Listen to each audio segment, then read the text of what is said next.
ሰላም እንዴት ናችሁ ቤተሰቦቻችን? እንግዲህ ደግሞ ዛሬ በአዲስ ቪዲዮ ተመልሰናል። በዛሬ ቪዲዮአችን ላይ በዌብ ዲቨሎፕመንት ኤንድ ዳታቤዝ አድሚኒስትሬሽን ሌቭል 4 ሆሊስቲክ ፕራክቲካል ሲኦሲ ዙሪያ የምናወራው ይሆናል። እንግዲህ በዌብ ዲቨሎፕመንት በአይሲቲ ዘርፍ በዌብ ዲቨሎፕመንት ፕራክቲካል ሲኦሲው ምን ነገሮችን ያካትታል የሚለውን ነገር ዛሬ ወደ እናንተ ይዘን መተናል ማለት ነው። ስለዚህ ምን ነገሮች ላይ መዘጋጀት አለባችሁ፣ ምን ነገሮች ላይ ፎከስ ማድረግ አለባችሁ የሚለውን ነገር ወደ እናንተ ለማድረስ እንሞክራለን። እንግዲህ ብዙ ሰው ጋር እንዲደርስ ሼር፣ ላይክ እና ሰብስክራይብ ማድረግ አትርሱ። እንዲሁም ደግሞ ሙሉ ጥያቄዎቹን ሰርተን በፓርት አድርገን የምንለቅላችሁ ይሆናል፣ ሰፊ ስለሆነ ነው። ስለዚህ ይህን እንድናደርግላችሁ ሼር፣ ሰብስክራይብ ማድረግ አትርሱ። እናመሰግናለን። ወደ ቪዲዮ እንሄዳለን። እንግዲህ በዛሬው ቪዲዮአችን ቅድም እንዳልኳችሁ ምን ኮንተንቶች አሉ፣ ዋና ኮንተንቶች ምንድን ናቸው በዌብ ዲቨሎፕመንት ኤንድ ዳታቤዝ አድሚኒስትሬሽን ሌቭል 4 ሲኦሲ ፕራክቲካል ኤግዛም ማለት ነው። በአዲሱ ካሪኩለም ነው የምናሳያችሁ። እንግዲህ እንደምታዩት እዚህ ጋራ የተለያዩ ፕሮጀክቶች እና ታስኮች አሉ ማለት ነው። ስለዚህ ሞስትሊ 2 ፕሮጀክቶች ናቸው የሚያጋጥሟችሁ። ወደ 4 ሰዓት አካባቢ ወደ 5 ሰዓት አካባቢ ይሰጣችኋል። ለአንዱ 1 ተኩል ለአንዱ 3 ሰዓት አካባቢ 4 ተኩል አካባቢ ይሰጣችኋል። ስለዚህ ምን ነገሮችን ያካታልና ምን ላይ መዘጋጀት አለባችሁ የሚለው ነገር እስቲ ወደ እናንተ ለማድረስ ሞክራለሁ ማለት ነው። እንግዲህ የመጀመሪያው ፕሮጀክት ላይ መስራት ያለባችሁ ታስኮች ምንድናቸው ስንል የመጀመሪያው ቢል ኦፍ ኳንቲቲ ነው። የሆነ ሴናሪዮ ይሰጣችሁና እናንተ የዌብ ዲቨሎፐር ብትሆኑ ይሄን ነገር ለመስራት እነዚህን ታስኮች ምን መስራት አለባችሁ የሚለውን ነገር ነው የሚነግሯችሁ የሚጠይቋችሁ።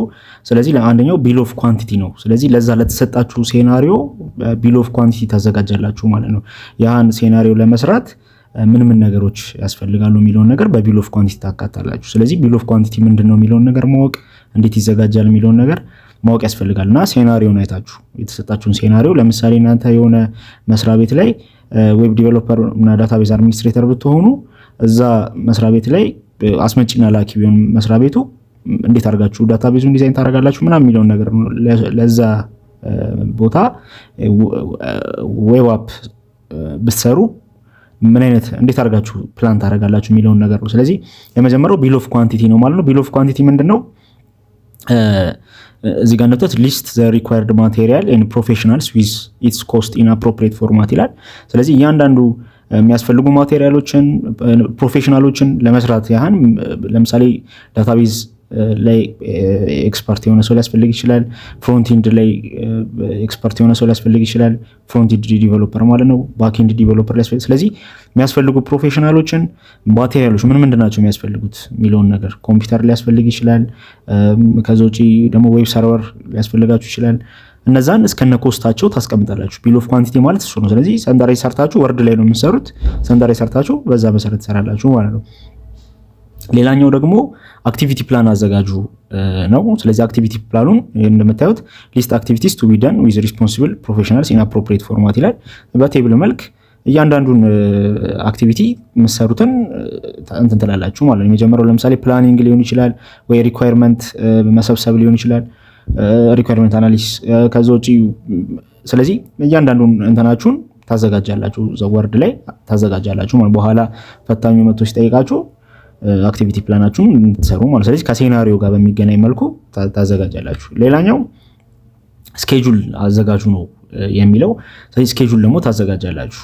ስለዚህ ስኬጁል እዚህ ጋር ለምሳሌ ፕሪፔር ታይም ስኬጁል ዊዝ ሪስፔክት ቱ ዘ ወርክ ቱ ቢ ዳን ኢን ኤ ዊክ ታይም ዩኒት ይላል። ስለዚህ ይሄን ደግሞ የምትሰሩት ማይክሮሶፍት ቪዚዮ ላይ ነው የምትሰሩት፣ በጋንት ቻርት ነው የምትሰሩት። ስለዚህ በዊክ ታይም አርጋችሁ ታይም ዩኒቱን ዊክ አርጋችሁ ትሰራላችሁ ማለት ነው። ይሄን እንዴት እንደሚሰራ በቀጣይ ቪዲዮ እናሳያችኋለን።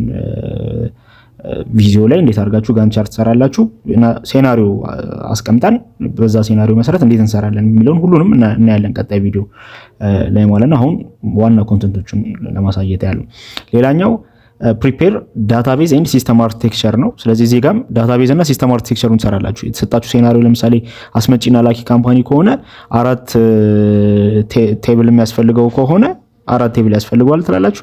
ለዛ ኤአር ዲያግራም ትሰራላችሁ። ስለዚህ ኤአር ዲያግራሙን የምትሰሩት ምን ላይ ነው? ቪዚዮ ላይ ነው ማለት ነው። ቪዚዮ ላይ ኤአር ዲያግራሙን ትሰራላችሁ። ከዛ ውጪ ደግሞ ሲስተም አርኪቴክቸሩን 3 ታየር ነው 2 ታየር ነው የሚለውን ነገር እሱን ደግሞ ታዘጋጃ ምን አለው የሚለውን ሰራላችሁ ማለት ነው ሲስተም አርኪቴክቸሩን። ስለዚህ እነዚህ ነገሮች መስራት ይጠበቅባቸዋል ለተሰጣችሁ ሴናሪዮ ማለት ነው። ዳታቤዝ የሚለው ላይ ኤአር ዲያግራም ነው የምትሰሩት። ሲስተም አርኪቴክቸር ላይ ደግሞ ስንት ታየር ነው የሚለውን እና ታየሮቹ እነማን ናቸው የሚለውን ለምሳሌ ፍሮንት ኢንድ አለ፣ ከዛ ባክ ኢንዱ አለ፣ ከዛ ዳታቤዙ አለ ምናምን እሱን ትሰራላችሁ ማለት ነው። እንዴት እንደሚሰራ ዲቴል እየሰራ እናሳያችኋለን። ከዛ ሌላኛው ስኬሌቢሊቲ ኤንድ ስታንዳርዳይዜሽን ፕላን አዘጋጁ ነው። ይሄንም ወርድ ላይ ነው የምታዘጋጁት። ስለዚህ ከተሰራ በኋላ ለምሳሌ ብዙ ሪኩዌስቶች ቢመጡ ዌብሳይቱ ላይ በአንዴ ብዙ ሪኩዌስቶች ቢመጡ እንዴት ነው ስኬሌቢሊቲውን ለማሳደግ የታሰበው። ስታንዳርዳይዜሽን ደግሞ ስታንዳርዱን በጠበቀ ሁኔታ ኳሊቲውን፣ ሴኩሪቲውን እነዚህን ሁሉ በጠበቀ ሁኔታ ስታንዳርዱን የጠበቀ ስራ ለመስራት ምን አይነት ፕላን ታዘጋጃላችሁ ነው። ይሄም ስኬሌቢሊቲ እና ስታንዳርዳይዜሽን ፕላን አለ አንድ ፕሮጀክት ሲሰራ ሁሌም። ስለዚህ ለዛ ያን ታዘጋጃላችሁ። ሌላኛው ሜንቴናንስ ፕሮሲጀርስ ኤንድ ሪከቨሪ ፕላን ነው። ይሄ ደግሞ ምንድነው ችግር ቢያጋጥመው እንዴት ሜንቴናንስ ፕሮሲጀሮችን አሰባችሁ ነው። ይሄንም ወርድ ላይ ነው ገብታችሁ ፕላናችሁ የምታስቀምጡት። ስለዚህ በየጊዜው እንዲጠገን በየጊዜው አፕዴት እንዲደረግ እነዚህ ነገሮች። ሁለተኛ ዳታ ደግሞ እንዴት ነው ሪከቨር ለማድረግ ያሰባችሁ፣ ዳታችሁን ባክአፕ እንዴት ለመያዝ ያሰባችኋል፣ ችግር ሲመጣ እንዴት ቶሎ ሪከቨር ማድረግ ይችላል የሚለውን ነገር ታያላችሁ ማለት ነው። ስለዚህ እዚህ መጀመሪያው ፕሮጀክት ላይ እነዚህ ነገሮች ነው የምትጠየቁት ማለት ነው። አብዛኞቹ ወርድ ላይ እና ማይክሮሶፍት ቪዥዮ ላይ የሚሰሩ ነገሮች ናቸው ማለት ነው። ሌላኛው ሁለተኛው ፕሮጀክት ደግሞ የሚሆነው ምንድነው ዳይናሚክ ዌብ ቤዝድ ሲስተም መስራት ነው። ይሄ ደግሞ ለምሳሌ ለኢለርኒንግ ሲስተም ሊሆን ይችላል፣ ሬጂስትሬሽን ሲስተም ሊሆን ይችላል። አንዱን ስሩ ልትባሉ ትችላላችሁ። ስለዚህ እዚህ ላይ ደግሞ ማወቅ ያለባችሁ ነገር ምንድነው ሲናሪዮ ይሰጣችኋል። ይሄን ነገር የሚያደርግ ትባላላችሁ። ለምሳሌ ሬጂስትሬሽን ሲስተም ቢሆን ተማሪዎች የሚመዘገቡበት ሊላችሁ ይችላል። ወይ ኢለርኒንግ ቢሆን ተማሪዎች ገብተው ሎጊን አድርገው የሚሰሩበት፣ ከዛ ውጪ ደግሞ መጀመሪያ ሬጂስተር የሚያደርጉበት፣ ከዛ ሎጊን አድርገው የሚሰሩበት፣ ከአስተማሪ አሳይመንት የሚቀበሉበት ምናምን አይነት ሲስተም ስሩ ልትባሉ ይችላላችሁ ማለት ነው።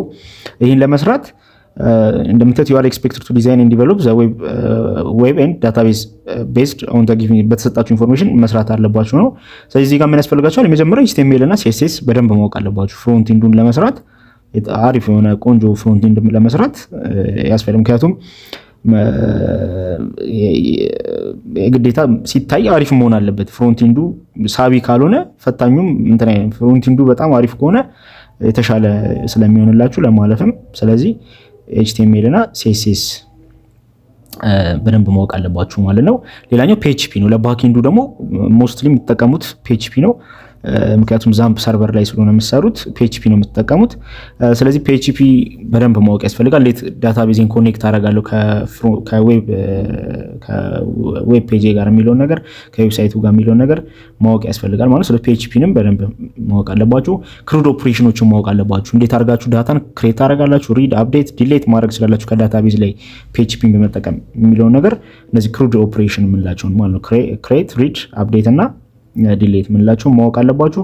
ከዛ ውጪ ዛምፕ ሎካል ሰርቨርን እንዴት መጠቀም እንደምትችሉ ማወቅ አለባችሁ። ይሄን በደንብ ማወቅ አለባችሁ። ዛምፕን ደግሞ እንዴት አድርጋችሁ ዛምፕ ላይ ዳታቤዝ ክሬት ታደርጋላችሁ፣ እንዴት ቴብሎች ክሬት ታደርጋላችሁ የሚለው ነገር ማወቅ ያስፈልጋል። ከዛ ውጪ PHPን ደግሞ እንዴት ከዛምፕ ጋር መጠቀም ትችላላችሁ የሚለው ማወቅ ያስፈልጋል። ስለዚህ እነዚህ ነገሮች አውቆ ሜንሊ ፎከስ አድርጎ እነዚህ ነገሮች ላይ ሰፊ ስለሆነ ከ1 እስከ 4 እስከ 5 የተማራችሁት ሌቭል ላይ የተማራችሁት ነገር ስለሆነ ሜን እንትኖቹ እነዚህ ናቸው ማለት ነው መዘጋጀት ያለባችሁ ለሲኦሲያችሁ። በቀጣይ ሴናሪዮችን አዘጋጅተንላችሁ ከሲኦሲ ጋር የሚመሳሰልና ልክ እንደ ሲኦሲ አይነት ሴናሪዮ አዘጋጅተን በፓርት አድርገን እንሰራላችኋለን ማለት ነው። ስለዚህ ቪዲዮ ከተመቻችሁ ላይክ፣ ሼር፣ ሰብስክራይብ ማድረግ አትርሱ። ቀጣይ ቪዲዮዎች ደግሞ የተለያዩ ዲፓርትመንት ጥያቄዎች እንዲደርሳችሁ ሰብስክራይብ አድርጋችሁ ጠብቁ ማለት ነው። እንዲሁም ደግሞ ቲዮሪ ፈተናዎችንም እንለቅላችኋለን። የአይሲቲ፣ የሃርድዌር ኔትወርኪንግም እንዲሁም ደግሞ የዌብ ሁለቱንም ቲዮሪ ፈተናዎችን እንለቅላችኋለን ማለት ነው። ስለዚህ ተከታተሉን። ስላዳመጣችሁኝ አመሰግናለሁ። ቻው።